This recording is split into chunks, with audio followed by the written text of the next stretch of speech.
কক্সবাজার থেকে বন্যার আরও খবর জানাবেন স্টাফ করেসপন্ডেন্ট ইকরাম চৌধুরী টিপু। আমাদের সঙ্গে যোগ দিচ্ছেন তিনি। টিপু, বৃষ্টি ও পাহাড়ি ঢলে তো কক্সবাজারের উখিয়া ও টেকনাফের অর্ধশতাধিক গ্রাম প্লাবিত। নিম্ন অঞ্চলের কি অবস্থা?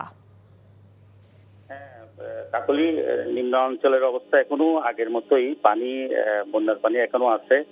পাহাড়ি ঢলের ক্রমাগত চাপও আছে। তো বৃষ্টি কমলে হয়তো পানি একটু কমার সম্ভাবনা আছে বলে ওখানকার স্থানীয় জনপ্রতিনিধি এবং প্রশাসনের কর্মকর্তারা জানিয়েছেন। আসলে গত কয়েকদিন ধরেই টানা বর্ষণ হচ্ছে। সাগরে লঘুচাপ পাশাপাশি সাগর উত্তাল রয়েছে। তো অব্যাহত বর্ষণের কারণে টেকনাফ এবং উখিয়াতে হঠাৎ করেই এই পাহাড়ি ঢল এবং বন্যা দেখা দিয়েছে।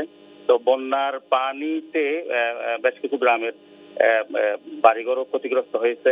নিম্ন এলাকার যারা সাধারণ মানুষ যারা আছে, জলাবদ্ধতার শিকার, পানি প্লাবিত জনগণ আসলে দুর্ভোগে আছে।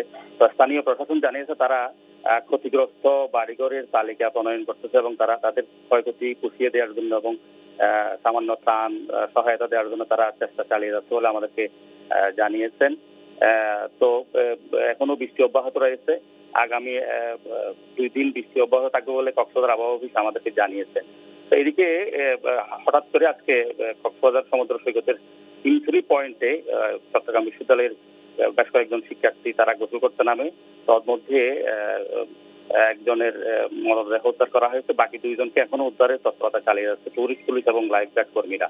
কাকলি, দর্শক, জানছিলাম কক্সবাজারের বৃষ্টির খবর। বান্ডেল থাকলে প্রতি সেনমানিতে টাকা বাঁচবে। বিকাশ সেনমানি বান্ডেল কিনে জিতুন প্রতি লেনদেনে।